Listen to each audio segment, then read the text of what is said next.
Hello, everybody, and welcome to another edition of Wrestlenomics Radio. I'm Brandon Thurston, broadcasting live and on demand from Buffalo, New York, where today is Sunday, June 12th, 2022. It's some 24 years since Kensuke Bashi defeated Toshiaki Kawada in the Nippon Budokan on June 12th, 1998.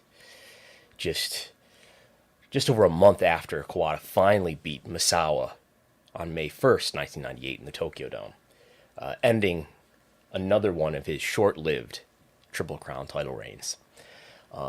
Joining me, though, from my immediate south, the regional South Buffalo champion of Lake Erie. I am the all-Northwestern champion of Buffalo and Wrestlenomics. All of us have a belt here. Chris Gullo joins us. Hello. Hello, it's a wonderful Sunday morning here in Buffalo, New York, but I think it's going to rain. Unfortunately, yes. I was thinking about taking the dog on a walk near the Lake Erie here, but I don't know if that's going to happen today. You're going to go to the waterfront?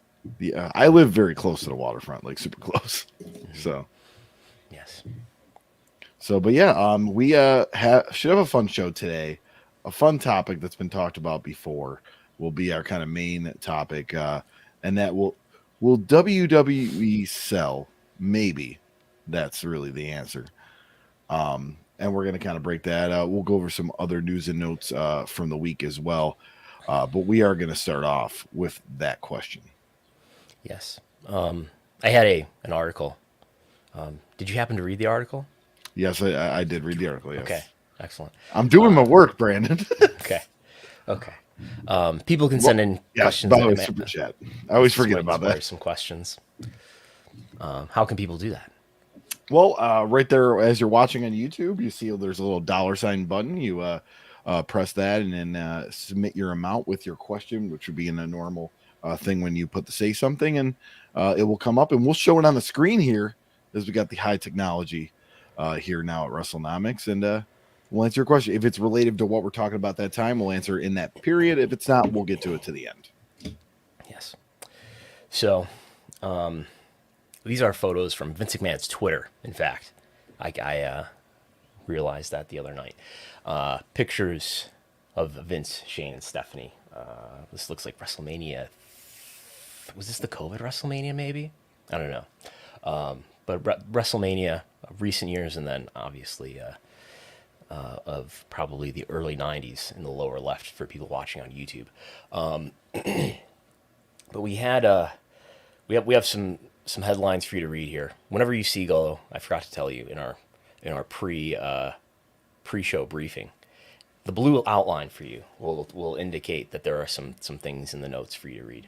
But WWE had a press release that came out earlier this past week announcing a new executive joining the team.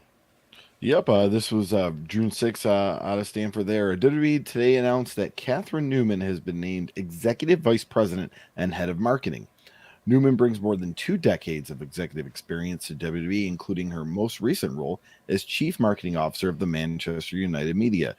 She has also held senior positions at the Times of London and Financial Times, leading global marketing initiatives, developing strategic partnerships, and boosting subscription growth across various products.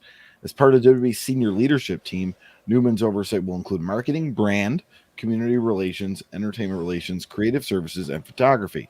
She is a graduate of Loughborough University, a Chartered Institute of Marketing postgraduate from Buckinghamshire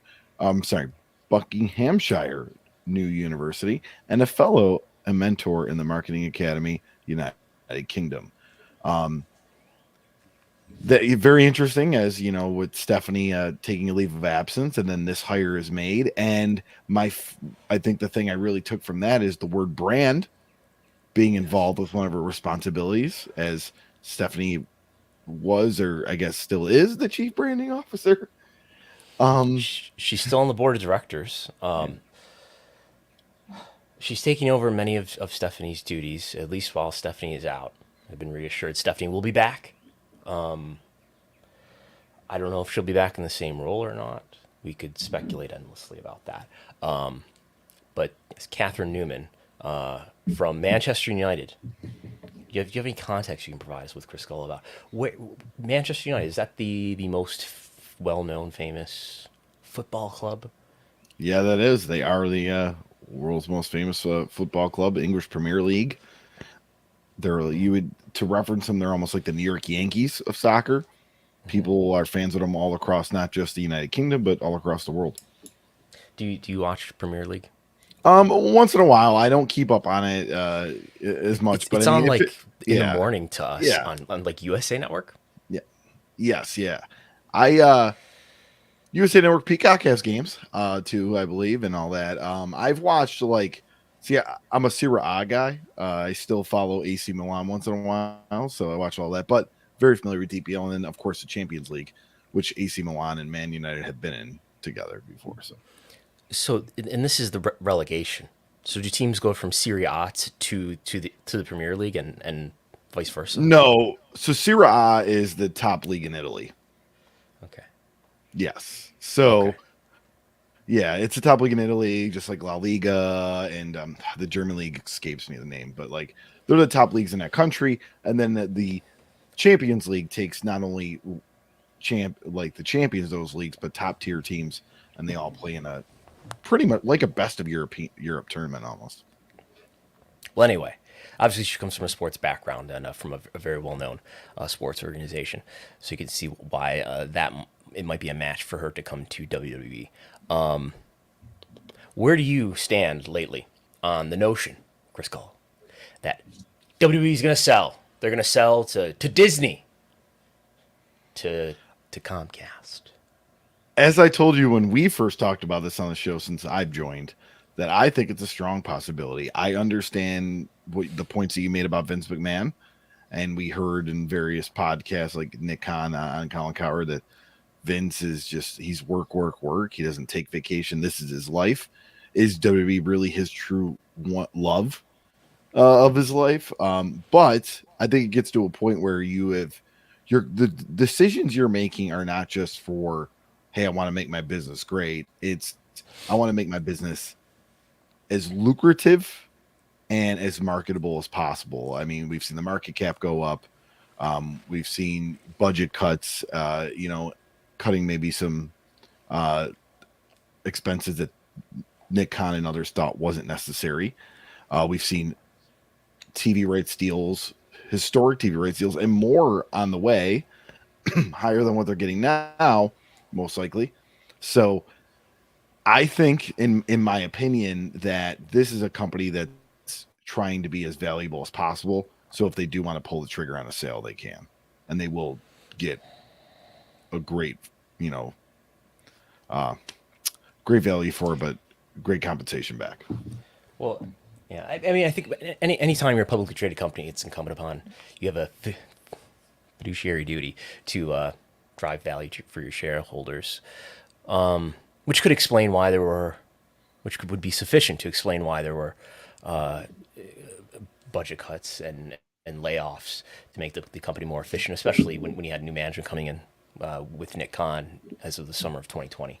I think, so my argument when we had this discussion, I don't know how many months ago, maybe it was almost a year ago now, when for some reason there had been a lot of discussion online and in other places about whether or not W was going to sell, and I dismissed this idea. I've dismissed this idea many times, and I've written at least one article explaining why this is a dumb idea that people believe that W is going to sell. The prevailing notion has been that WWE is a family business.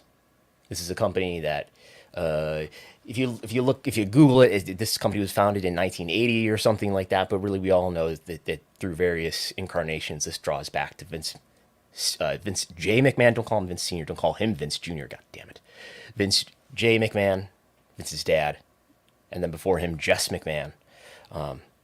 the notion has long been, and I believe that it's going to be passed on to Stephanie and or Shane and or Paul Levesque generation, and then remember that WrestleMania intro where like Shane's son has just been born and like Vince is like creepily looking up at the screen. Everyone fondly remembers that, right? Was that like WrestleMania 21 or something like that? Anyway, so yeah, that's been the prevailing notion that this is going to be a family business. It's going to be handed down to the next generation. And that's mainly been the condition for me that's been holding me to the belief that WWE's not going to sell. When you suggest that WWE's going to sell, you get some responses to that suggestion that say, well, what's Vince going to do? Vince is not, just because Vince sells the company doesn't necessarily mean that he leaves the business. Doesn't necessarily mean that he stops being the CEO. Dana White used to own a piece of UFC, I believe. Doesn't own significantly any of it, but who's in charge of UFC? Dana White. Right. An agreement could be made that sells controlling interest currently held by Vince McMahon to some other entity, while still guaranteeing Vince McMahon autonomy and control and direction of his company. Yes. A couple points could be made to that. First off, the point you're making that Vince could stay in power, that would make a lot of sense. Let's just say NBC, Universal, Comcast purchases WWE.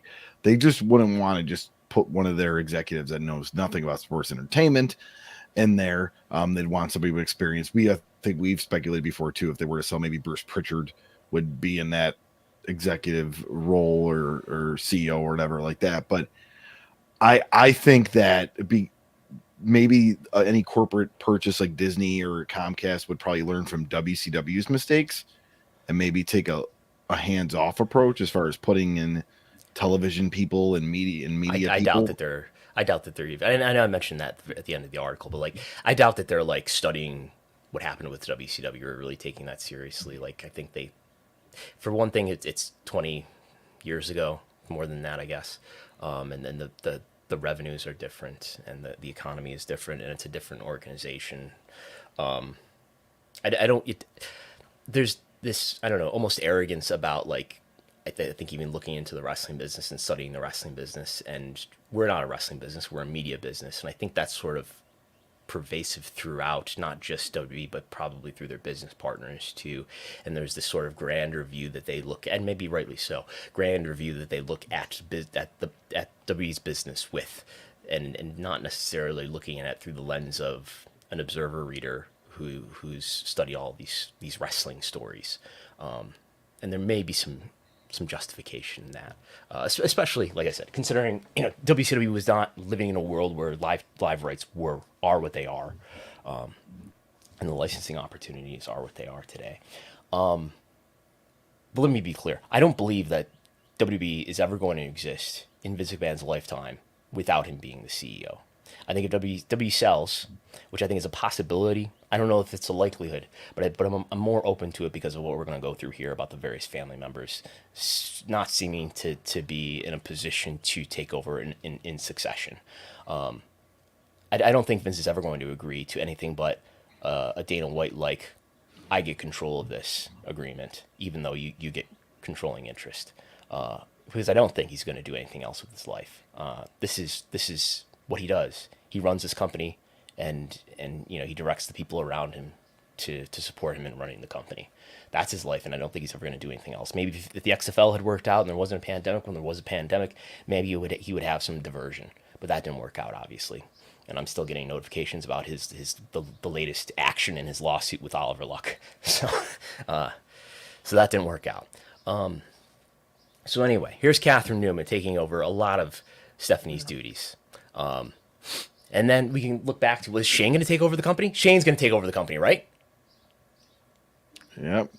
We're 13 years behind on that story. Okay, yeah. What happened? In 2009, yeah, Shane left the company as far as any executive role or office role he had. Yeah. And if we, why don't you read us the quotes that Shane told Mick Foley in this 2016 interview? This was after, Shane had not been any part. He's been a performer in more recent years, but he came back in 2016 to be a performer, and of course to famously have that match with The Undertaker. And at that time, he did this interview with Mick Foley, where Mick asked him about why he left WWE in the first place. So Shane's response was, I think with any any parent or child relationship, it's tough, especially with the older guard allowing the new guard to flesh those ideas out and try them because they're so guarded against it. Foley responded, was he not open enough to your ideas? Shane said, no, it stopped being a collaboration and it stopped being fun. And when that happened, the WWE defines my father, and I wasn't going to allow a deterring professional relationship affect our personal lives, and that's exactly what was happening. So I decided I'm not going to do this. I love him too much and decided to leave. Right.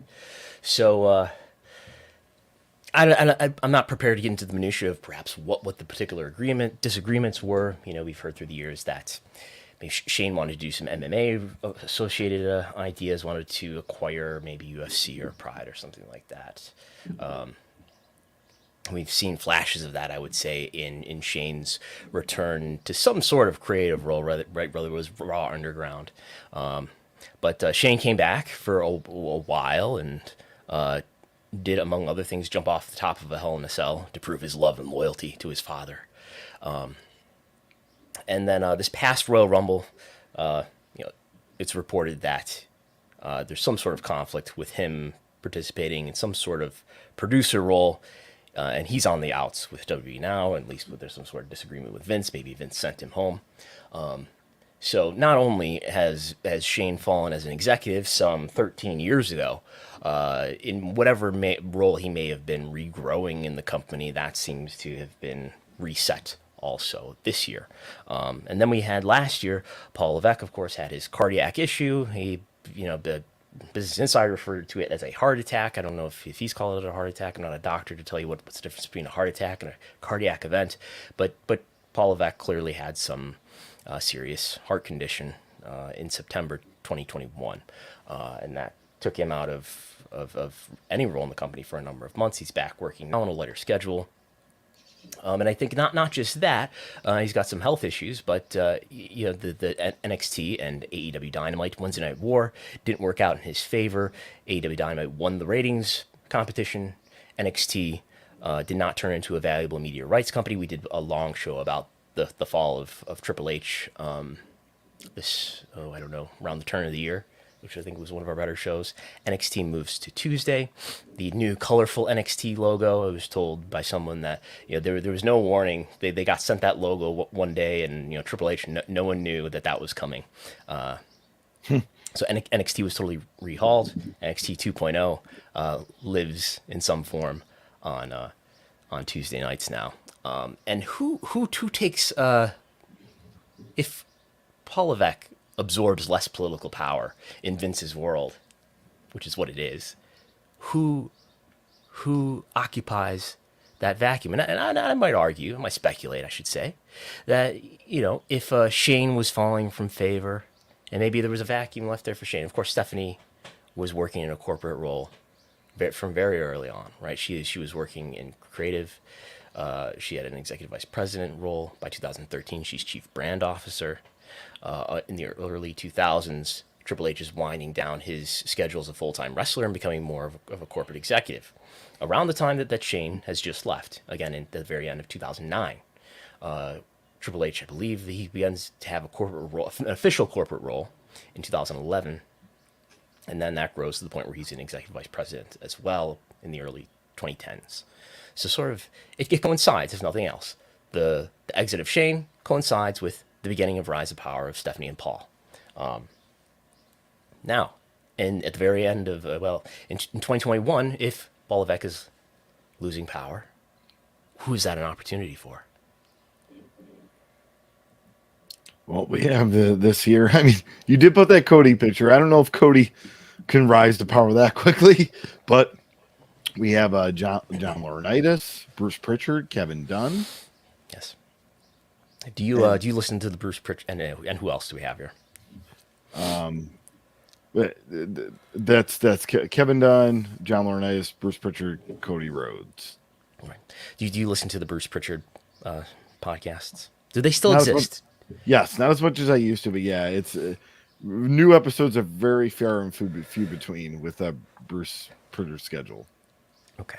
The Bruce Prichard podcasts, I've never listened to one, full disclosure. Do they seem to be historically accurate, or do you now have a distorted sense of wrestling history and reality? I think it's a lot of it's from Bruce's perspective at that time, like what he believed. Sometimes you got to take stuff with a grain of salt. He's a storyteller more than anything. You're not listening to a show to have the actual breakdown fact by fact. It's not like reading a Scott Teal book. You know what I mean? Like you're literally like you're listening that to know what his perspective was. Mm-hmm. Is it sort of like listening to or listening to Rush Limbaugh or Fox News in that you get this other more comfortable sense of reality that favors your preconceived notions? I wouldn't say it's that radical.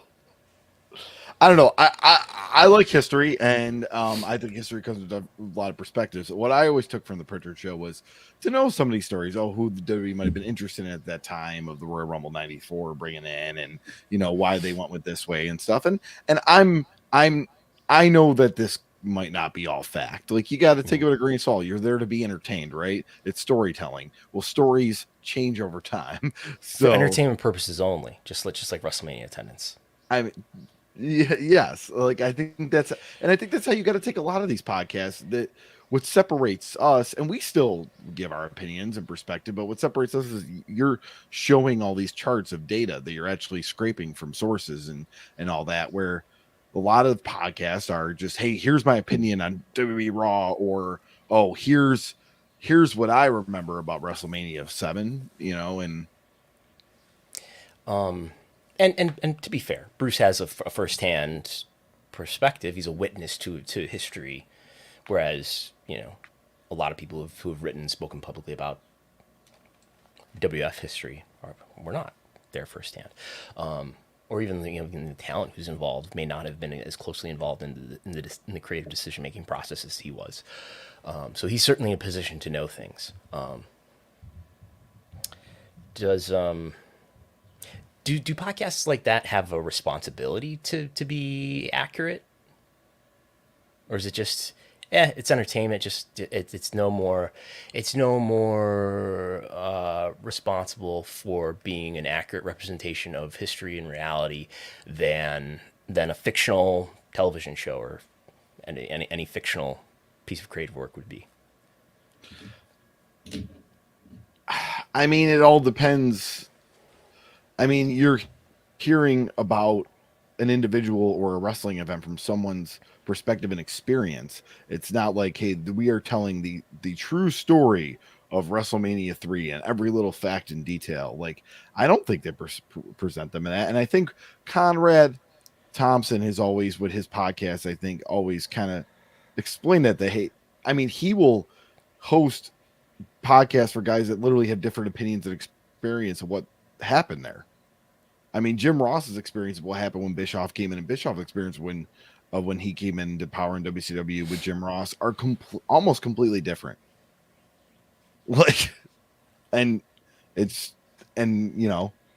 don't think Conrad presents like this is a fact, this isn't. And I think that's what you have to take. You're being entertained. You're hearing. It's just like watching, The Last Dance. You're hearing from Jordan's perspective and Pippen and all that, but they're telling their side of the story. It's entertainment. I don't know. I don't listen to Bruce Prichard's podcast knowing that, oh, now I know everything about, let's say he talked about WrestleMania 8. I know everything about WrestleMania 8 now. No, I'm sure there's more to learn. And there's probably might have been inaccuracies for what he told. Yeah. I get nervous when people, including this is you think of Vince his philosophy seems to lean on a lot, to dismiss a lot of troubling things as, well, it's just entertainment. That's not, it's just entertainment. I think he's Meltzer describes a conversation that he had with Vince once, where Vince tries to sort of read Dave's work in through Vince's philosophy as, even the Observer is entertainment. You're everything ultimately can be reduced to entertainment, it seems, in Vince's view. The stakes in wrestling are much lower than almost anything else. We could see analogies, I think, in broader media consumption. Is InfoWars just entertainment? But the stakes are higher there. But I think there's clearly a harm to the world that you're doing by engaging in essentially demagoguery to... Go ahead. All right. So, okay. I think it's what you... All right. Everybody's different, right, Brandon? I think it's what you take from the podcast. Let's go back to the Prichard example, right? There's people that will listen to Bruce Prichard example. There's people like me that take it for what it is, and I'll say, Bruce Prichard said on his podcast. Then there's people that take it as 100% fact, and they'll say, they won't mention the word Bruce Prichard. They'll just say, oh yes, WWE lost, $3 million in 1996. Just like it's fact out there. It's all about how the consumer consumes the product. Yeah. And to be clear, just to add, I don't mean to limit this to Bruce. There's endless, and it's there's a certain type of former wrestling executive or booker who has a podcast, which is highly listened to. You can you can find the charts, and you can see it's loaded with people who used to be bigger stars or more important executives in the wrestling business.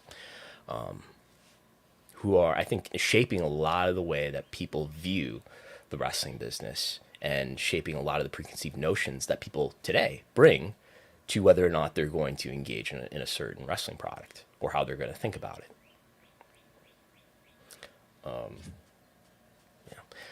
Anyway, but Bruce Prichard is back in WWE, to get back on track, and he's in a creative role. There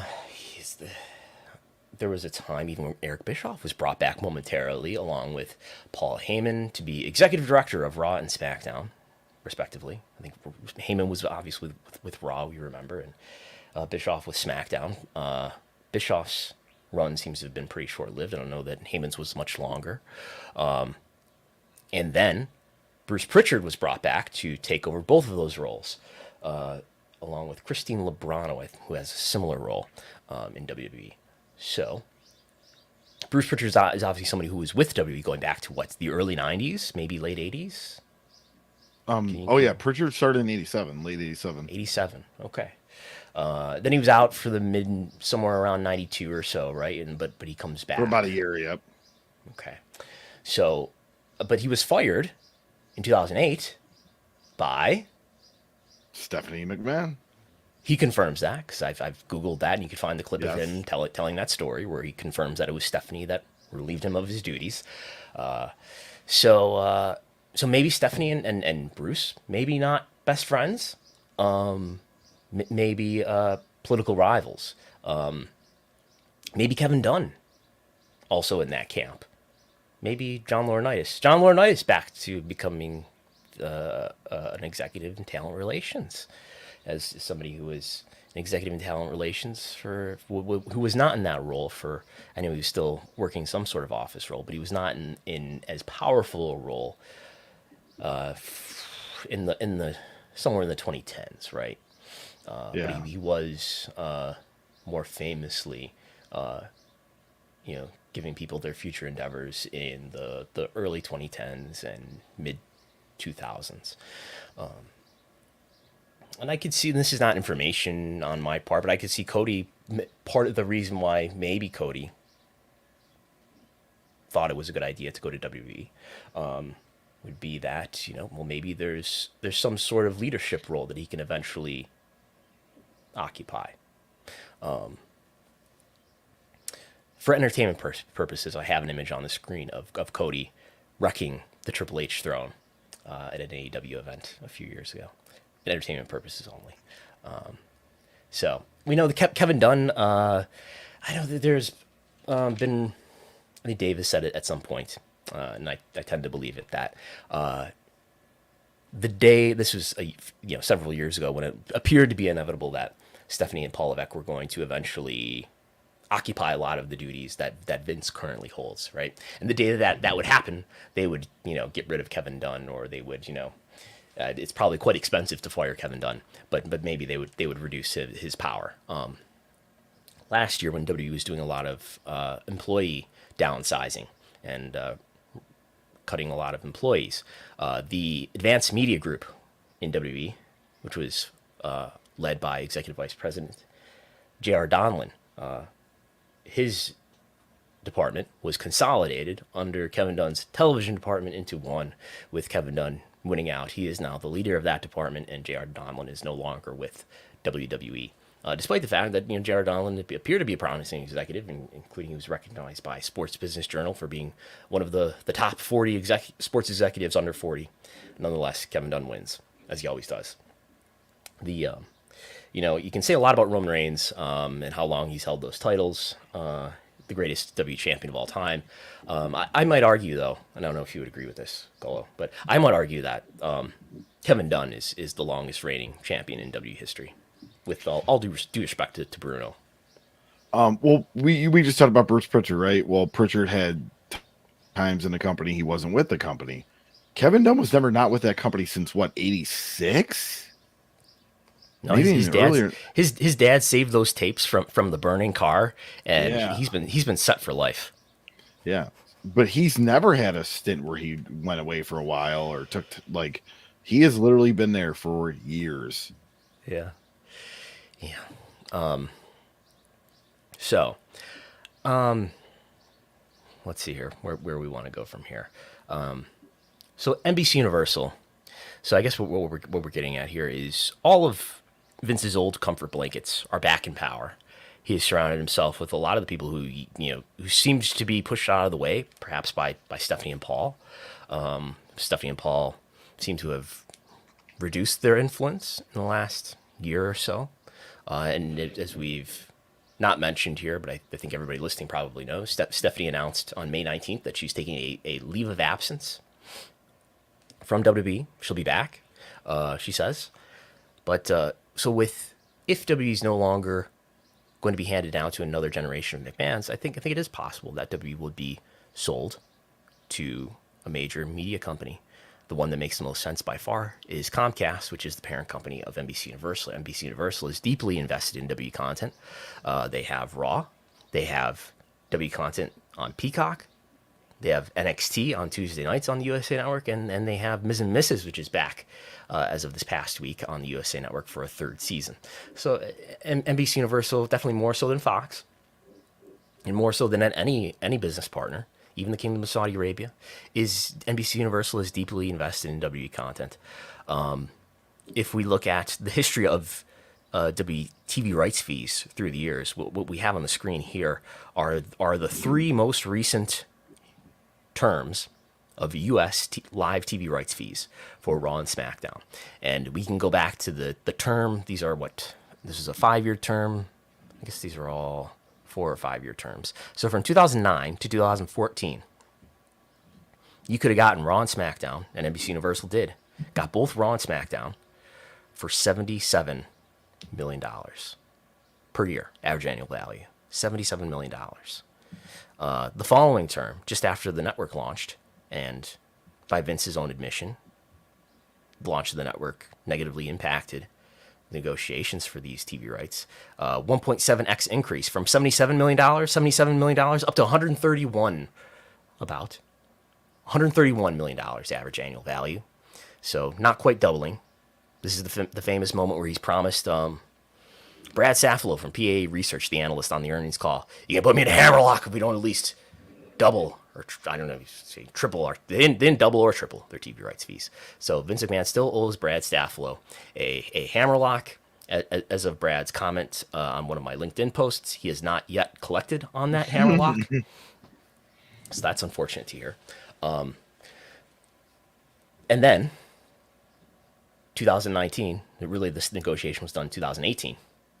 Nick Khan from CAA comes to the table and helps WWE split off. So not just selling Raw and SmackDown to NBC Universal as they have in the past, but selling SmackDown to the open market. Fox ends up getting it. They resell Raw to NBC Universal. They end up with $470 million in average annual rights fees from 131. They went from 131 to a 470. That's a 3.6x, more than tripling their TV rights fees. I believe that base case, and I think this is basically what's baked into the stock price, of 1.5x. So they're probably not going to double. If they do, the stock price will grow strongly. But 1.5x is what I would expect. And that would put Raw and SmackDown up to more than $700. Remember, just some 13 years ago, this was a $77 million value. Now getting up to perhaps the next round over $700 million. That would be roughly almost 10xing the value over the course of roughly 15 years, right? And that's not even including the Peacock content for the premium live events and the library. If all of that grows by 1.5x, we're up to $5 billion in content between Raw, SmackDown, and the Peacock content, the network content. WWE stock had a rough week, as the market has had a rough week. Market cap of WWE is about $4.75 billion, down a little bit from the $5 billion it was hovering at for a while. Nonetheless, getting to the point where the 5-year value of the Raw and SmackDown content and of the network content is getting close to the market capital, or more than the market capital of this company. Big questions that could increase the value of that content even further is whether or not there are more or fewer bidders for that content. Is Amazon really interested in that content? Maybe. Is NBC Universal interested? Yes. Is Fox interested? Probably. Are there other linear traditional players? I don't know. Viacom, but maybe they can't make an aggressive bid. Apple, I'm skeptical, but Amazon maybe, especially for maybe that Peacock content. Wouldn't it be nice though if you didn't have to? What's the best way to reduce your expenses over time is to pay a lot up front and to own your house rather than rent your house, especially when your landlord's raising the price by every 5 years. Imagine your landlord's jacking the price up by 3 times or 1.5 times. You don't know. It's kind of unpredictable. Maybe you could even use some of that WIP in Universal Studios. Gullo, there's some sort of noise on your microphone that's happening a lot. Maybe your cord's on the stand. Something's touching the stand. Anyway, and if you're Comcast, you've got one of the core parts of your business is declining. MVPD subscribers, cable subscribers, are declining over time. At the beginning of 2019, you had 22 million cable subscribers. At the end of 2021, you've got 18 million subscribers. So you've lost 4 million subscribers over that time. And obviously, people are cutting the cord. You've got Peacock that's supposed to take over some of that business. You're spending a lot on Peacock, and it's not clear that Peacock and streaming is ever going to be as profitable a business as cable is. So it would be pretty smart if you can negotiate a reasonable deal to buy WWE outright, use the IP, use those broadcast rights. And Nick Khan seems to recognize that, as he told Matt Bellany on the Town podcast in March. What did he say? As we say, we're open for business, Khan said in an interview on the Tom podcast in March. So if you look at what NBCU, Comcast, what does NBCU, Comcast lack that they need? And in fact, it's a fact. Sorry about that, folks. And I think it's a factual statement. They don't have the intellectual property that some other companies have. They certainly don't have the Disney treasure trove of IP, nor should they. Yes. He also I would go so far as he takes a dig at Universal Studios when he asks Matt Bellany, "Have you been to Universal Studios lately?" He makes it sound like there's not a lot there, but can you imagine if there was like a W ride there, a John Cena ride, and things like that? But who would have to make that decision about whether or not Comcast is going to acquire WWE? Not only Vince McMahon, not only WWE, but obviously the executives at Comcast. Comcast, just like WWE, has a leader who is the CEO, who's the chairman of the board, who's the preferred class controlling shareholder. That's this man. Do you know this man's name? Brian Roberts, right? Brian Roberts. Yes. So he owns a lot of Class B shares that give him, multiple times the voting power per share of anybody else. And I was told that when I wasn't told, but according to the Light Shed podcast a few weeks ago, Peacock, when Peacock was considering putting WWE content on Peacock, Brian Roberts was hesitant about it, according to the belief of the Light Shed people. But obviously, eventually, he agreed to it, or it happened, and WWE content seems to be working out well for Peacock and for WWE. And these are some comments that Nick Khan made about how WWE content is performing on Peacock. This was from the May 5th earnings call. WWE's earnings call. In 2021, WrestleMania's first year on Peacock, we saw a 15% increase in viewership from 2020, which was the last WrestleMania to air in the U.S. on WWE Network. This is Chris Gullo playing the role of Nick Khan. Yes. We also this momentum continued into 2022, where this past month at WrestleMania 38, we saw a 61% increase from 2021.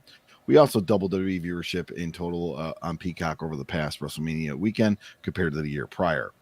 That's massive year-over-year growth. As you can see, we did not hit a ceiling on our first year on Peacock during WrestleMania weekend. Nearly 1/3 of all Peacock's accounts viewed WWE content. In fact, WrestleMania 38 was the second most watched live event in the history of Peacock, behind only this year's Super Bowl. What this tells us that we're reaching new fans on the service and growing WWE's audience with the growth on Peacock, alongside the existing robust partnerships and viewership on USA with Raw and SmackDown. As we all heard in Comcast earnings reports last week, Peacock increased its paid subs by 40% in Q1 alone. As Peacock continues to grow its user base, and in turn, those users continue to sample WWE content, we are confident these viewership numbers will only continue to grow. Yes. So WWE content appears to be among the most popular content on Peacock. As we've argued here before, WWE popularity seems to be stabilizing after many years of annual repeated decline. Web search is up. TV ratings, in some comparisons year over year, are fairly stable, including SmackDown total viewership year over year in Q1 was up 1%. Demo, not so much. But and we are comparing ratings in a time where they had the Thunderdome to a time now where they have live audiences back. But attendances seem to be stable. YouTube is a funny comparison because of some of the windowing of the content and maybe some movement of content that they've had to do because of Peacock. But I would say popularity in WWE is stable, more stable than it's been before. And I think in part because of the wider distribution, wider reach of WWE pay-per-views, premium live events that's happening on Peacock, which they like to remind you of how big these audiences are that are watching these premium live events now that they're on Peacock.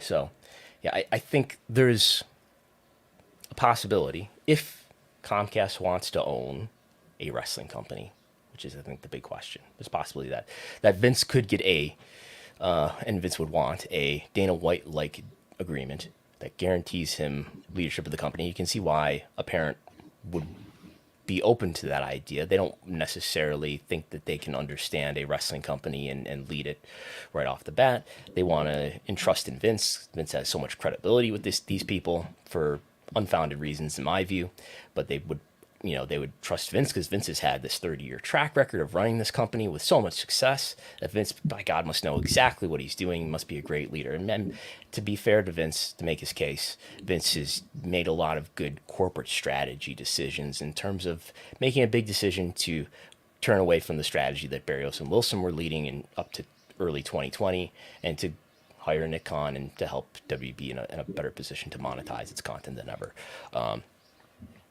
That's the case. The influence that he has on the content really limits the growth of this company. But anyway. If what you're saying is a caveat of a sale, does that kind of eliminate anybody that really hasn't had a relationship with Vince to really know what he's capable of? Like, for example, Disney? I don't know if I buy that Disney wants to buy this company. It would be at a reasonable price. I don't know if Disney views W content as great content. In ESPN's case, there were reports that WB and ESPN Plus were negotiating before Nick Khan came to WB. They ended up going with Peacock, and I think that maybe ruffled some feathers at ESPN for what that's worth. I don't know. I tend to think that people know Vince well enough in the media business to know who he is and what they think he's capable of. But it is true that, W content in the U.S. anyway has never, appeared on a Disney platform in any long-term sort of relationship. There's been these, there's been some really piecemeal licensing of content during the pandemic to ESPN. Remember, they did some WrestleMania replays and things like that. Yep. So they've probably dealt with WWE to some extent. I don't know if they've felt how directly they've dealt with Vince, but there's that. And there was, for a while, it seemed like maybe they were even courting WWE because remember there were all these sort of talent appearances on ESPN in sort of the late 2010s. But yeah, so I think that could happen, W being acquired by Comcast. The question is, would Comcast actually want to own this? And I can think of some reasons why Comcast would be unsure about that. Do you want to own a wrestling company that is not the most highbrow piece of content? Do you want to worry about the leadership of this company? Do you want to worry about the potential scandals and the history of scandals that the company's had? Also, the independent contractor issue looming. I mean, it would be explored again if a major corporation purchased WWE. Like, you don't think somebody would bring up the fact that are we going to give these performers health insurance and benefits, or have them actually be employees? Yeah, I mean, I think as to me, obviously unjustified as that is, you still got UFC doing pretty close to the same thing under Endeavor, and that hasn't led to great progress, right? Yeah. So I wouldn't be surprised if we ended up in a scenario, let's take it for granted that W would be acquired by Comcast. I don't think that necessarily means there's all this scrutiny. I think it is still a liability and a risk, though, that you're carrying, some 200 plus talent as independent contractors who are probably misclassified. I don't know that leads to additional scrutiny on the issue, but it doesn't remove the fact, I think, as an independent company or under a parent company, that it's sort of inevitable that this is going to happen, that you're going to face additional scrutiny. When that happens, though, I don't know. But yeah. So I guess my point is, I don't strongly believe that W is going to be acquired, but I do think it's a possibility, whereas before I was highly dismissive of that idea. But still, I don't know that there's a big parent company that really wants to own WWE. It's clearly Comcast that would acquire it, to my view. I guess it could be others, but maybe it's Disney, but I would be surprised. But I think it's still a really big, uncertain question about whether or not NBC Universal, Comcast, would want to own WWE, because it's low-brow wrestling, because there are some risks and liabilities with it, including history of scandal, including the IP employee issue, including it's a really weird business that I don't know if they're confident they want to oversee. And there is, I think it's worth talking about. I don't know if they would view it that way, but I think it is worth talking about that, look, Turner Broadcasting / Time Warner through the late 80s and 90s oversaw a wrestling company. And that wrestling company only lived for, about 12, 15 years under that supervision.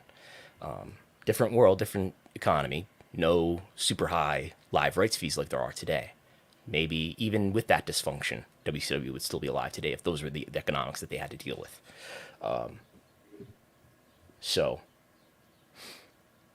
Stephanie's gone for now, and I would speculate that maybe, who knows, that maybe I could see a scenario, and it's not anything that I know for fact, but I could see a scenario in which management, including Vince, said, all right, maybe we could sell this company and make a huge deal. I could see Nick Khan, being excited about adding to his resume, being able to make a big M&A deal.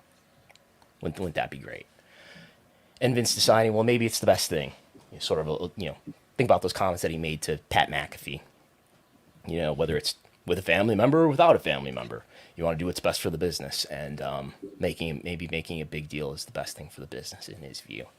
And maybe that's that's opposite to the interests probably of Stephanie, who wants it to be a family business and wants to, if she wants to continue to rise to a higher leadership position in this company that she's worked at all of her adult life. WWE not being a family business is not in her interest. So I could see a scenario in which management has decided they're going to very much put M&A on the table. And Stephanie sort of bowing out. And maybe family has a lot to do with this. Maybe Paul Levesque's health issues have a lot to do with it. But maybe she's bowing out and not participating in managing this company for now, while M&A is on the table. And they did dismiss Claudine Lillian, who was one of the executives working under Stephanie, who may have been a Stephanie hire. So maybe there's something that happened there. So there's that. All right, we're going to move on here, but before we do, remember, if you guys have super chats, please hit the little $ with your question, the amount that you find suitable, and ask us a question. If it's on that topic we're talking at the moment, we'll answer it in that period. If not, we will answer it at the end of the show. All questions will be answered if you super chat them.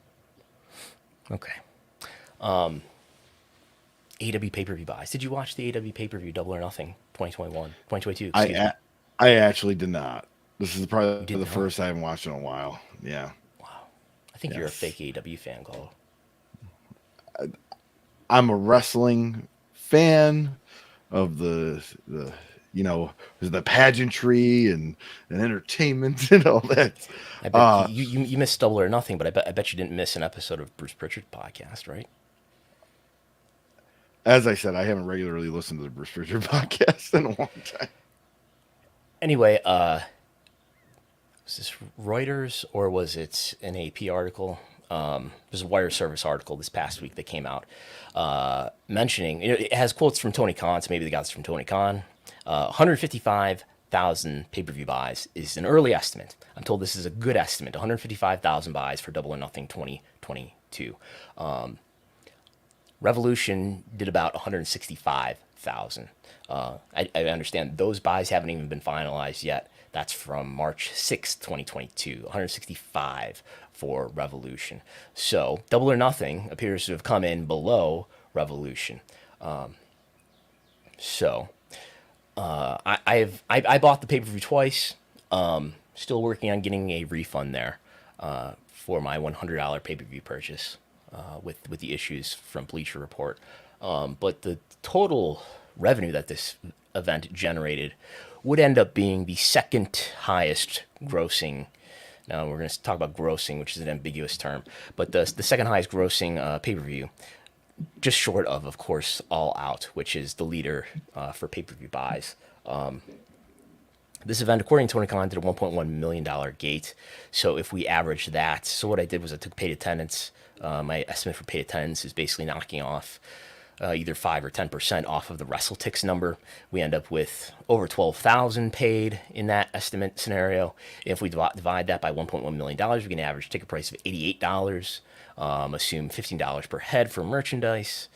And assume the usual assumptions that people can see on the screen here for pay-per-view, and we end up with net revenue to AEW of 4.1 million,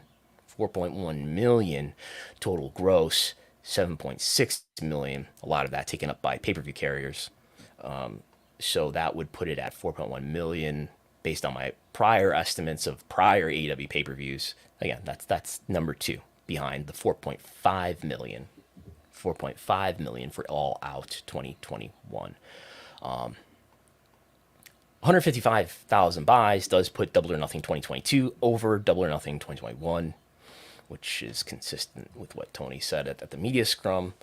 That streak in all likelihood is going to end in September when All Out 2022 happens. I can't see it beating the All Out of 2021 with 205,000 buys. That's a special peak moment with the first match of CM Punk in 7 years. I would be surprised, very surprised, if AEW was able to put together something that beat that number. So there's that. Moving on. All right, so yeah, we will move on. Yeah. Oh, nothing really add on that. As far as just, I mean, they're growing, but yeah, I mean, I can't think of anything that is obtainable for them to get to beat 205,000 buys in September. Like, I can't even think of a talent acquisition or a match or anything. Like, I'm sure they'll do well. It's always their best, but every year, but they'll probably end up in 175 range for All Out if I were to do a guess. But all right, yeah, Forbidden Door coming up. Yes. Maybe. Yeah, well, we don't have any previous data to base what that's going to be. But it's an all out look. Like this, I have questions about like to what extent is this truly a joint business venture? Clearly, it's a joint talent venture between AEW and New Japan. But I think for all other purposes, this appears to be an AEW promoted event. So what is the base? What is the expectation for pay-per-view? I would say 100,000.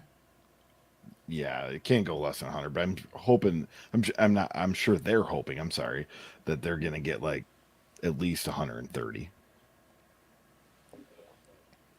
We'll see. There's no matches other than Moxley versus, wait, did we know? Who won? Look up who won between Tanahashi and Tanahashi. Tanahashi. Yes. Hiroshi Tanahashi defeated Hiroki Goto. So we're going to see Hiroshi Tanahashi versus John Moxley for the interim AEW championship. And Jay White won the IWGP championship, so that changes the speculation that it was going to be Okada and Hangman. It will probably be Hangman and Jay White. Well, but that's been gone back and forth about and disputed. Yeah. So I don't. Yeah. So anyway, Hell in a Cell happened. Did you watch Hell in a Cell? I did not. I'm slacking on these premium live events here. Roman Reigns. Did watch the Cody match though, because people said to watch it. Did you watch the Roman Reigns match? There wasn't. No, there was not a Roman Reigns match. Yeah, I was thinking like that 6-man tag was the pay-per-view before. Yeah. Did you watch the Ronda Rousey match? There was not a Ronda Rousey match.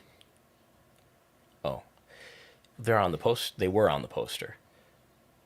Then there's an updated poster with Cody. Still has Ronda Rousey on it. There's still a Ronda Rousey image on here. There was no Ronda Rousey match. But anyway, they did sell out the Rosemont Horizon, the car insurance arena that I'll call the Rosemont Horizon. So that was, let's see if what do you think the average ticket? Let's say the average ticket price was $88, the same as the average ticket price for Double or Nothing. Let's assume that, and let's say 12,000 of that is paid. That's probably over $1 million gate there as well. So there's that. Interesting though that AEW is going to outdraw them in the United Center for Forbidden Door for the if the sales are to believe sold out. So they are outdrawing Well, WWE at bigger least venue, in Chicago. Yeah. bigger venue. I did a quick look at cage match ratings to sort of think about this as like a Rotten Tomatoes review of tentpole events. I don't know what's the all-encompassing term anymore. Tentpole events, premium live events, pay-per-view. These W events are still on pay-per-view. In any case, the Double or Nothing averaged a rating of 7.7, which puts it on the lower end of AEW pay-per-views. Most of them are in the eights. W events have been doing okay lately. There have been some like Elimination Chamber and Royal Rumble that did below a 3. And I believe you have one of the Saudi events, the last Saudi event pre-pandemic, doing sub 1, 0.7 rating for that last Saudi event before the pandemic. But we see some distribution here from anywhere between the high 4s, mid 4s to the 7s and 8s. But some of these premium live events have been doing okay for WWE, comparable with the reception for Double or Nothing, I would say.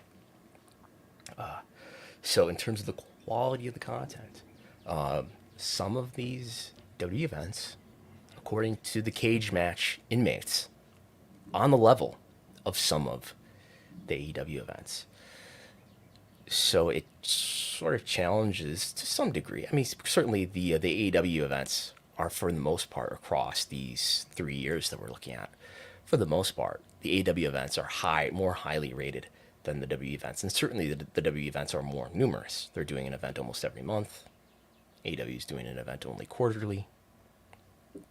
You can imagine if AEW had to run an event every month, maybe they would be putting on some lower quality events too. Maybe they would be watering down the quality of their peak content.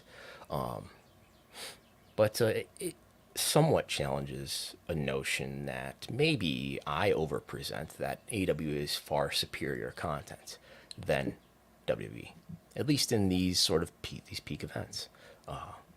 So something to keep in mind as I don't want to get into a creative analysis of AEW this week or ever, but as a lot of people I think are starting to rightfully question some of the things that we're seeing in AEW's creative direction, including all of these belts, the all Atlantic title. I'm hoping that you can capture that for us here and bring it home, Chris Gullo. I don't think I'm allowed in the tournament, unfortunately. It's unfortunate. And I think maybe this next slide here speaks to that somewhat. That AEW has all of these wrestlers, and I don't know that they're getting the most out of their talent pool. What I did was I went into Cage Match and I counted up the match spots. So think of this like a spot on the card, right? I went through the last 365 days of when I did this. So June 11th, 2021 to June 8th, 2022. So it's about the prior year, the trailing 365 days. And I found, over 2,000 match spots for WWE. This is main roster only. I didn't consider NXT here because I wanted to make sort of a like-to-like comparison between main roster WWE and all of AEW, and I didn't include any of the dark stuff in here for AEW. So anyway, we end up with over 2,000 match spots for WWE, and we end up with over 1,500 match spots for AEW, which makes sense, right? Because you've got monthly pay-per-views for WWE, and you've got 3-hour Raw, 2-hour SmackDown versus 2-hour Dynamite, 1-hour Rampage. There's just a lot more content in WWE's case. So, of course, you have more match spots. So the number of wrestlers that each company has needed or used to fill all those match spots comes to, in AEW's case, to fill their fewer match spots than at WWE. They used 181 wrestlers to fill those match spots. WWE used 134 wrestlers to fill their 2,000, 2,139 match spots. So, not that the WWE's example is the perfect example. There's no necessary reason to think so. But if nothing else, it tells us that AEW is using a greater diversity of wrestlers across their content. But we don't know exactly how many wrestlers AEW has under contract. But I think it's pretty safe to assume that AEW has fewer wrestlers under contract than WWE does. And I think WWE, it just sort of speaks to the differences in the way that WWE presents their content, especially the main roster content, by focusing on fewer wrestlers at a time. And I think we even found that this past week when we were doing our Who's a Draw podcast, we found that, it seems to be, when we were looking at quarter hours, let's say, even though WWE has 3 hours of Raw, 2 hours of SmackDown, which is 5 hours compared to AEW's 3 hours, AEW has 2 more core hours of content every week. They seem to be focusing on a smaller number of wrestlers over that greater amount of content. There's sliding or something happening on the mic stand, Gullo. It was me sliding. I was trying to grab my Who's to Draw papers, but then you... to see, because when we look at it like AEW, we saw it from like April to May, different names on top, the shuffling of the talent, which you don't really see a lot of that with WWE. Like you'll go a few months, but a lot of the similar talent being in the top 5 or 6 in appearances, as far as the quarter hours and the YouTube data and all that. So much more shuffling. Like the top draw of AEW changes by the month. It almost seems like.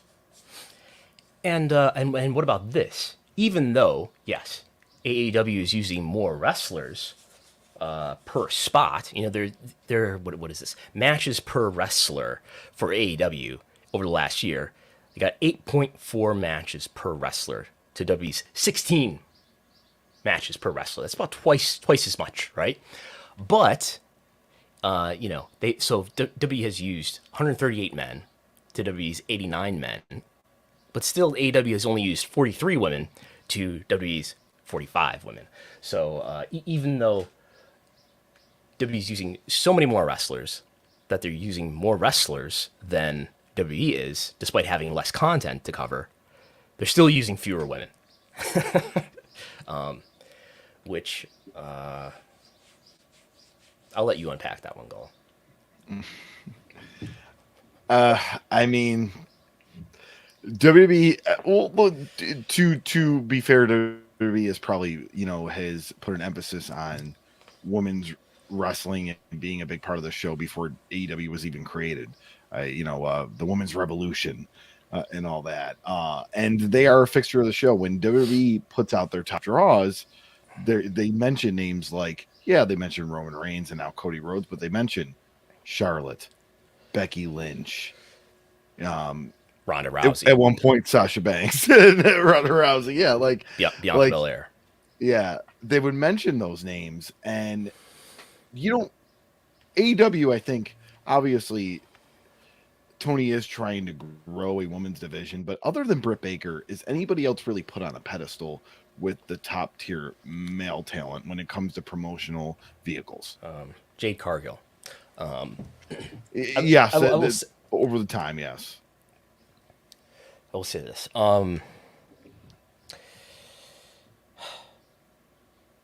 There's clearly a disparity in wrestling generally for talent development, and I think in indie wrestling, which is where I have some direct experience, right?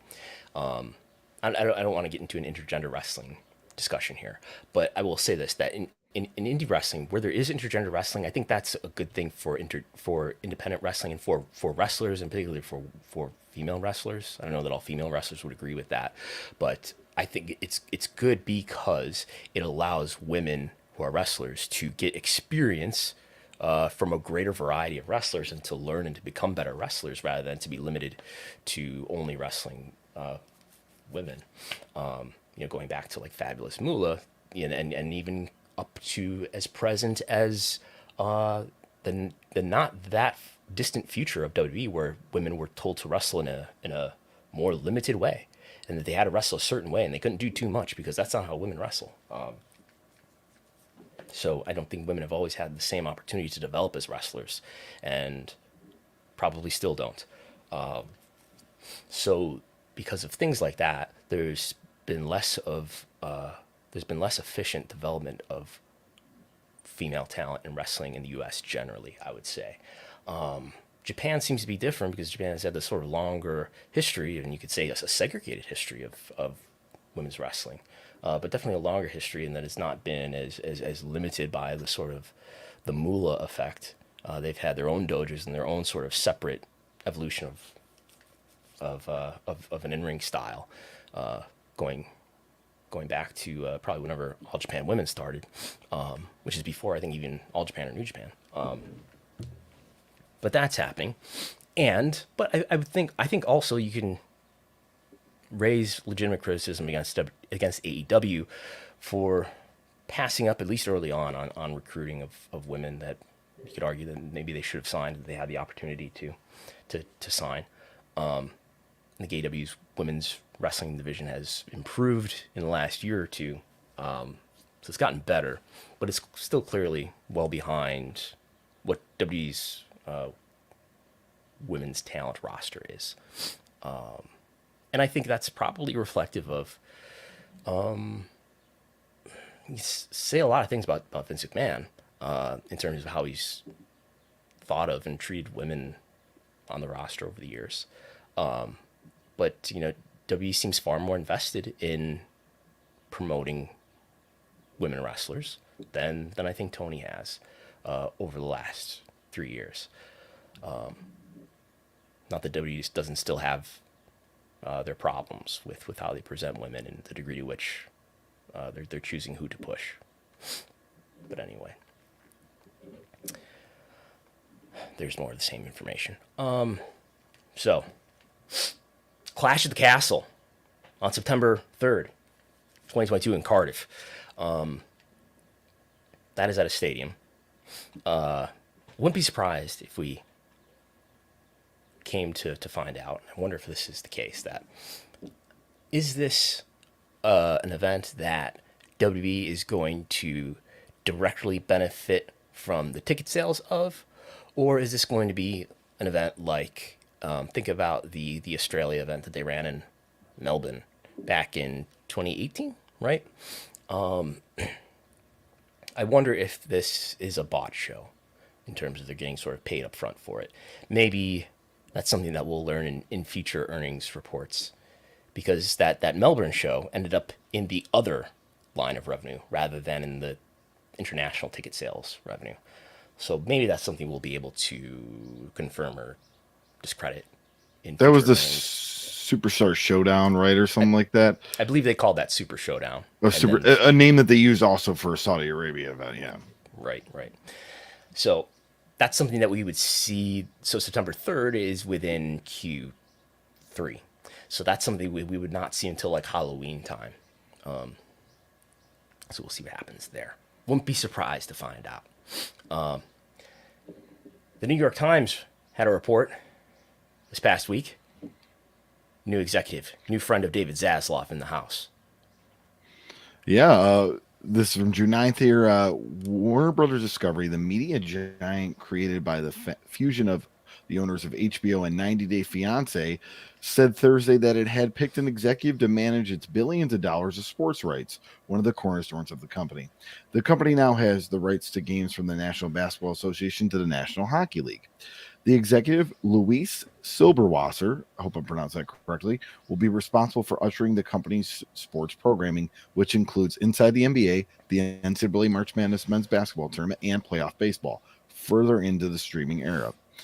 Mr. Silberwasser has been one of the most senior executives at Univision, which closed a $4.8 billion deal with the Mexican media giant Televisa this year to create a Spanish-language media colossus. He is the president of Televisa Univision Inc., U.S. Networks Group, reporting to Wade Davis, Univision's chief executive.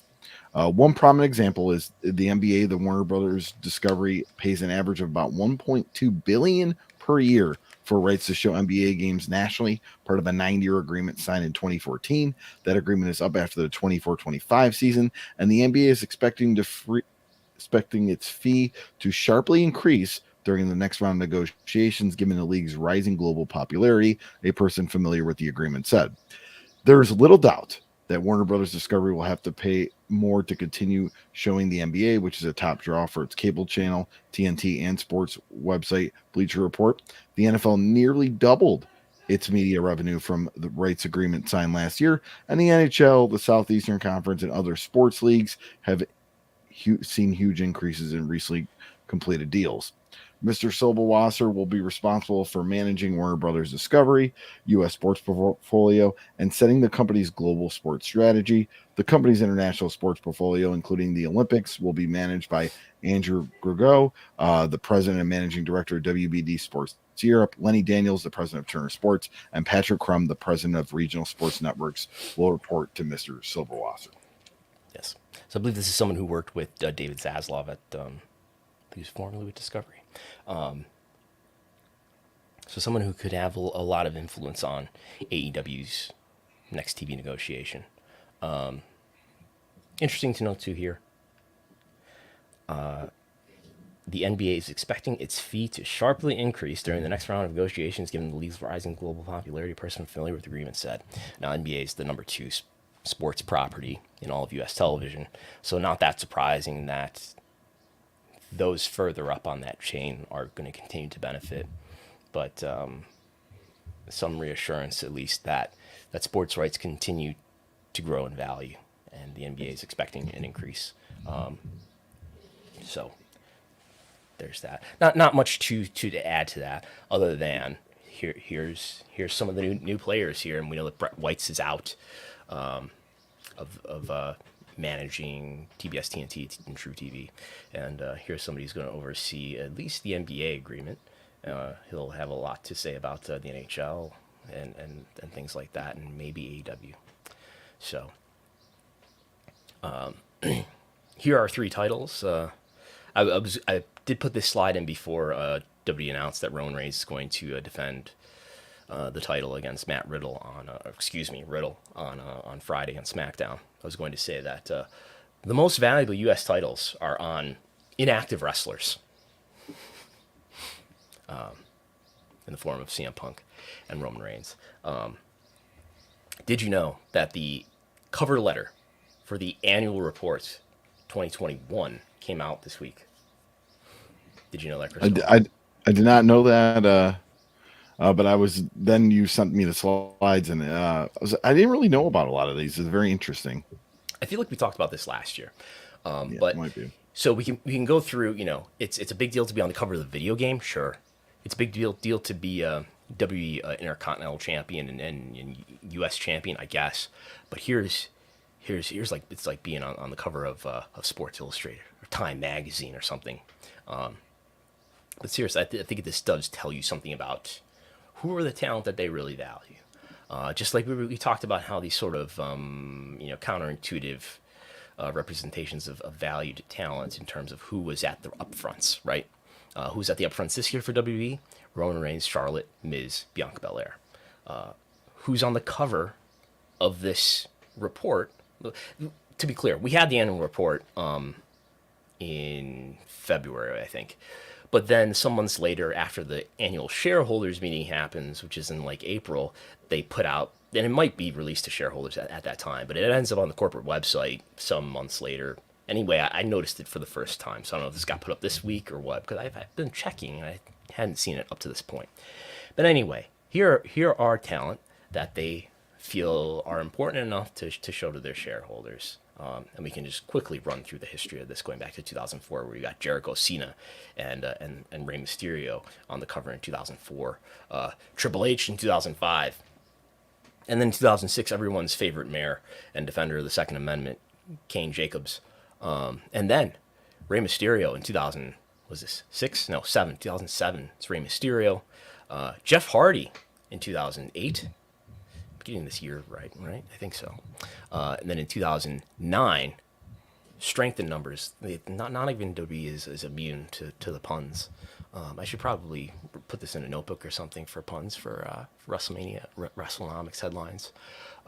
Strength in numbers where we have John Cena FUing. Was it called an FU at the time? Or was it an attitude adjustment already by 2009? Oh, it was an attitude adjustment by 09, 100%. That was the beginning of the PG era, so 08, really. So John Cena hoisting the Big Show and Edge on his shoulders at WrestleMania that prior year. And then The Miz already in 2010 making the cover of the annual report. Sheamus in 2011 in his robe and crown with the caption, "Content is King."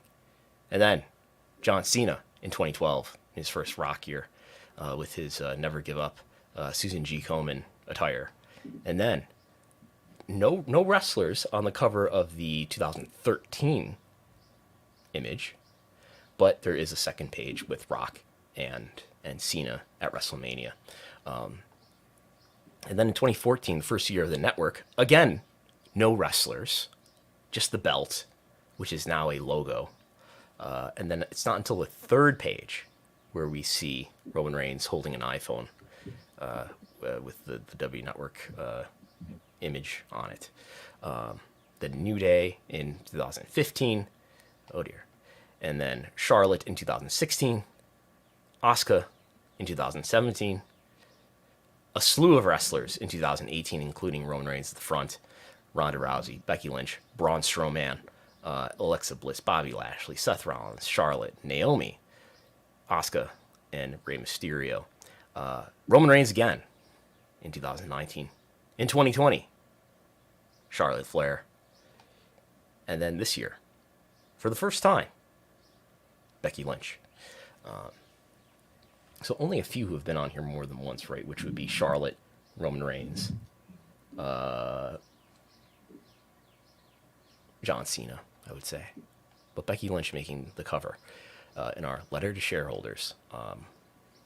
And the letter highlighted a number of things. I made a Twitter thread about it. But we got the NIL. We should be getting a new NIL announcement, recruiting class this month, was I believe what W has said in the past. In June, they'll be announcing a new class. Continuing to put Gable Steveson out here as the face of this thing. Maybe this was put together before. There were the reports that Gable Stevenson's looking at using his final year of eligibility at Minnesota University. But that's what the reports are. So we'll see. Will Gable Steveson ever have a match in WWE? Yeah, that's Chad Gable's still called Chad Gable, so yeah. Then I don't think he's cutting promos in Gable Steveson right now. So yeah, but he did suplex Chad Gable at WrestleMania, and yeah. So there's that. I think that's all we have, unless you have any. Just kind of want to bring up secret topics. Bring up a topic that maybe we'll expand on further. I don't know. We haven't really talked much about it because this isn't a sports cast, but it's media. But the Live Golf, and it's interesting because here's the Saudi-backed Live Golf. They've signed a lot of prominent golfers away from the PGA Tour, mostly because PGA Tour doesn't really have a lot of guaranteed money. Obviously, you enter the tournament, you hope to get and all that. But they got a TV rights deal this week, and it was with DAZN. And not with the network because of maybe the ties that the PGA Tour has with other networks. Yeah. So I just found that interesting though, because they do have a lot of prominent names, and with that, I know they don't want to touch it, but a lot of the biggest names in golf are going there now. Yeah. If that league does well for several years, maybe they'll make a real TV deal. Yeah, I think I think we talked about this before, but it's kind of funny to think about this deal with WWE and Saudi Arabia started in 2018 for the cost that it's costing the Saudi government, which is over $100 million a year. It's probably along the lines of what the Khan family is spending on AEW per year. They could have, the Saudi government, maybe they could have just started their own wrestling company. They don't need to license WWE. And that's kind of what I was hoping you would go with this. Like, I mean, It's But then again, what the Saudi government probably wants out of that is a branding event, is a public relations event to show and if they're doing that on their own. And I'm being facetious here that the Saudi government would start their own major wrestling company, but what they want is American entertainment, a global broadcast on Peacock, and other platforms around the world to show, hey, look, if you're hearing bad things about Saudi Arabia, you're not seeing them here. Look, looks like a normal event. And when people reply to me on Twitter or whatever, say in response to, why are you being so critical about why are you talking about, that doesn't look like this is this bad place. These events seem fine. That's exactly the response that the regime of Mohammed bin Salman wants you to have, is that, this looks like a normal country, so I don't know what people are getting all upset about the murder of Jamal Khashoggi for. Before we go further. Yeah, I was just going to hit that. I would like to digress. Tim B adds a super chat, which we thank you, Tim B. He says, glad to see Gullo back. I was concerned after his merch was pulled from the Wrestlenomics store. Glad Brandon smartened up and paid the man.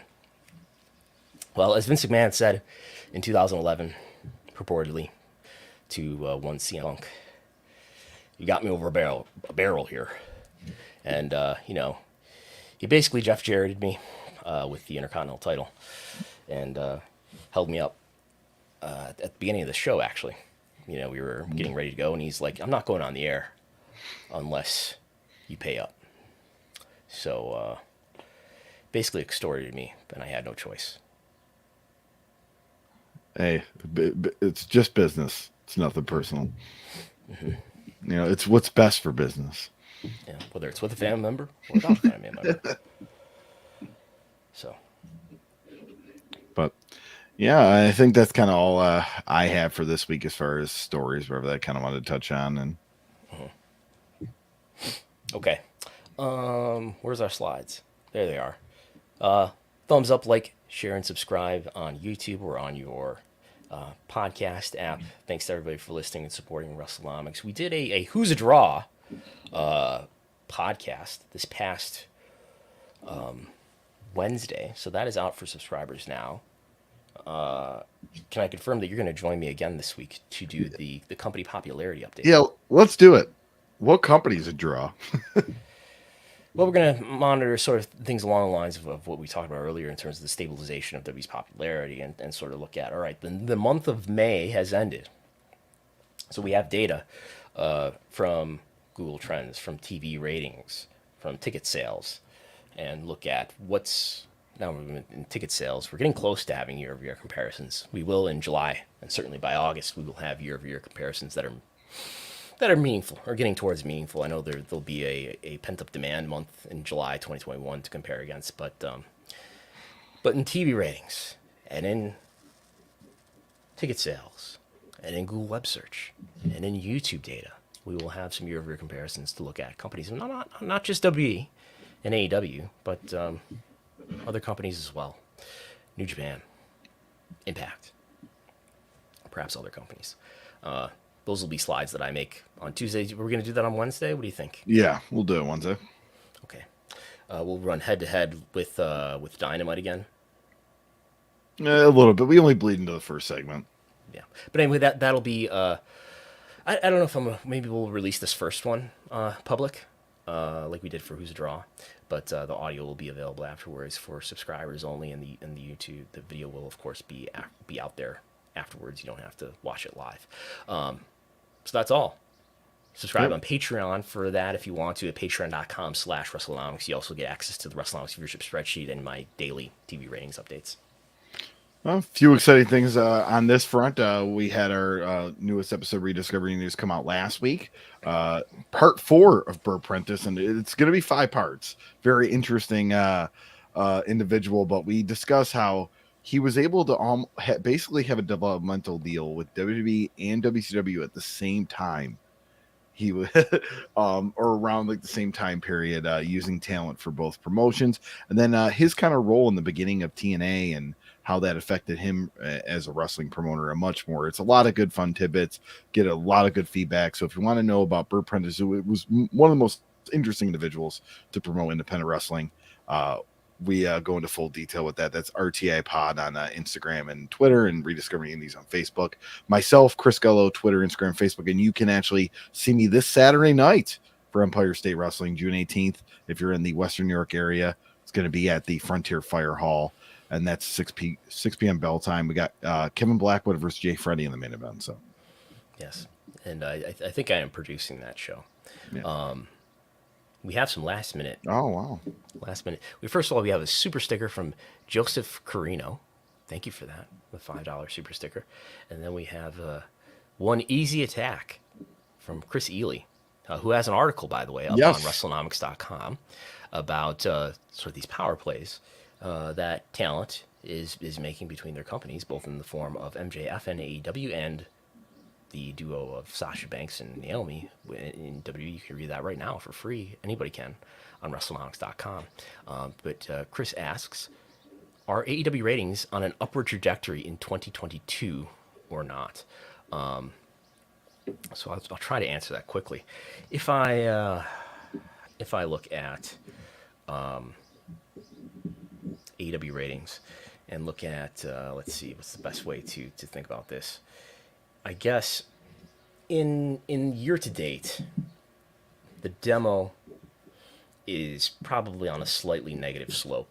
Total viewership is on a very slightly negative slope. So very slightly going down over time. Maybe there's some seasonality to that. If we look at the year-over-year comparisons for the past 3 months for Dynamite, total viewership in April was down 4%. Year over year compared to the April of the prior year. May, so we're looking at post Wednesday Night War time. I can probably, let me share my screen real quick here. I think we can do this. If I go to screen share and go to this and share the screen, boom. And if I make this real big, right? So we have here now on the screen for people watching on YouTube. This is in the blue heading. Total viewership year over year. And this shows, again, April. Again, remember, the Wednesday Night War ended in the middle of April. I believe April 13th. NXT moves to Tuesday. So we're looking at April, down 4% in total viewership. May, now a full month of post-Wednesday Night War time, down 6% in total viewership, which Tony Khan doesn't care about. He cares about the demo more, certainly. June, which we have just, how many Wednesdays have happened in June so far? 2 Wednesdays have happened in June, up 8% in June. Now, remember, I think in May 2021, that's when the playoffs, the NBA playoffs started to happen, if I'm not wrong. Demo in April, a partial post Wednesday Night War time, up 2%. The demo looks better, long story short, for AEW. May, down 1%. June, up 6%. Again, just 2 episodes into June. And then something else just comes to mind quickly here. If I look at the median age, which we'll have to make this more zoomed out. If we look at the median age, let's go to 25% zoom. Something that stood out to me was just looking at stuff the other day. If we look at this median age chart, everybody's getting older except for 2 programs. And what we have here on the screen is Dynamite, Rampage, even Impact, New Japan in their short timeline of history that we do have now, NXT, Raw, and SmackDown, right? And what we see is most everybody's getting older, right? Even Rampage is getting older, and Rampage had that strong start in the summer, and they've gotten older since then, as the younger viewers have probably felt less urgency to watch Rampage, and Rampage viewership has declined from not just the CM Punk episode, which was enormous, but in general, from those first couple months of Rampage, viewership is down somewhat from that time. But anyway, Rampage getting older, New Japan getting older, NXT getting older, yes, NXT. And SmackDown slightly getting older over this time. What we're looking at here is the past 12 months, right? Past year. Who's getting younger, though? A slightly negative slope in median age for Raw. What does that mean? I think it means the demo is probably holding up, and Dynamite pretty flat, slope here. I'm not sure what the slope is there, but something close to a zero slope for Dynamite, which I guess would just I think speaks to the stabilization of those two programs, and SmackDown too. We're really seeing sort of these three most important shows in wrestling holding up all right. If we I know Chris didn't ask about Raw or SmackDown, but in total viewership, SmackDown is basically flat. In April, 1%. In May, up 1%. In June, so far, where we've had, let's see, we have one final rating so far for SmackDown, down 1%. The demo is more precipitous, though.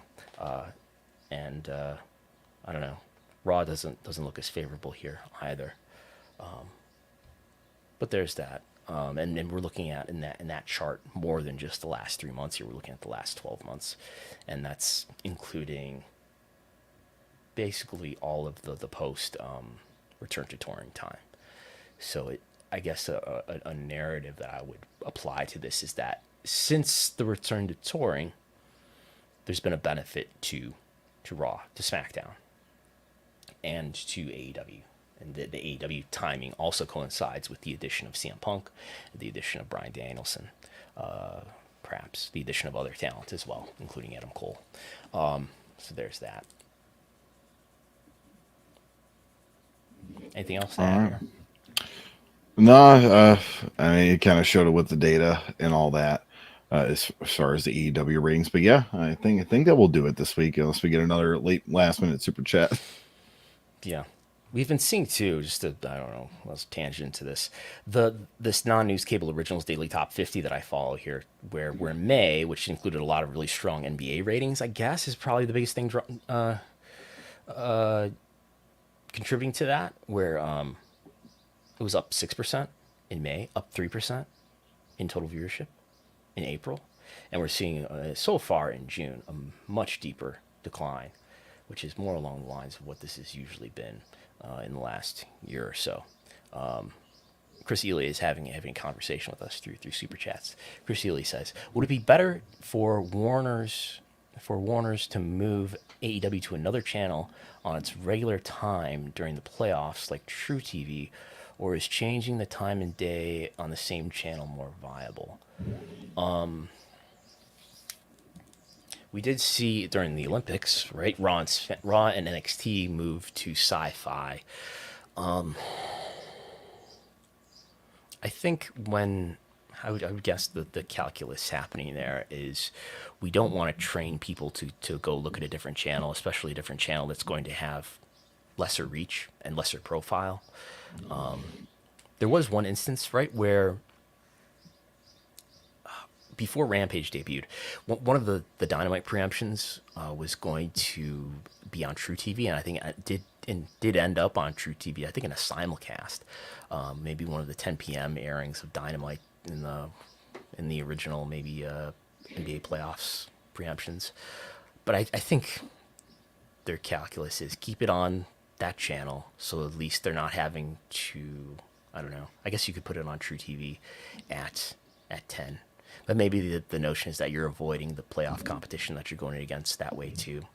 And in some cases, you're getting an NBA lead-in. I guess that was the case in the college basketball situation where they were on at like 11, but it was one of their lowest ratings of all time. So I don't know how much that was a benefit. I imagine what's playing into it partly is you want to keep people in a habit of watching on that same network. And maybe that watching on that same network at a different time is better than watching on a different network at the usual time slot. Nonetheless, I think being preempted does hurt Rampage quite a bit. Being preempted as often as it's preempted. And I think what happens is every time they go through a season of this where they're preempted, you're breaking people out of the habit of watching every week at 10 o'clock on TNT. and and once that season is over, and now you're back. Oh, you're back out of the preemption zone. You lose some people out of that habit. Not 100% of the people who habitually watch go back to habitually watching. So I think that's hurting AEW.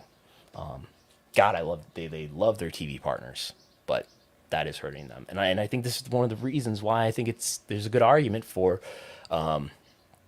keep Dynamite on linear TV, where the reach is going to be the largest, the widest on, let's say, TBS, and sell Rampage perhaps to a streaming player, where you get a different nature of reach by putting that program on a streaming platform, and then you're not as prone to preemption and disruption with your audience. So there's that. Okay. Now I think we're done. All right.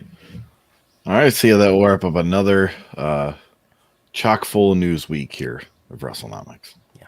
Okay. Thanks everybody for last minute super chats, and thanks to everybody for listening and supporting Wrestlenomics. And we'll see you next time. Bye.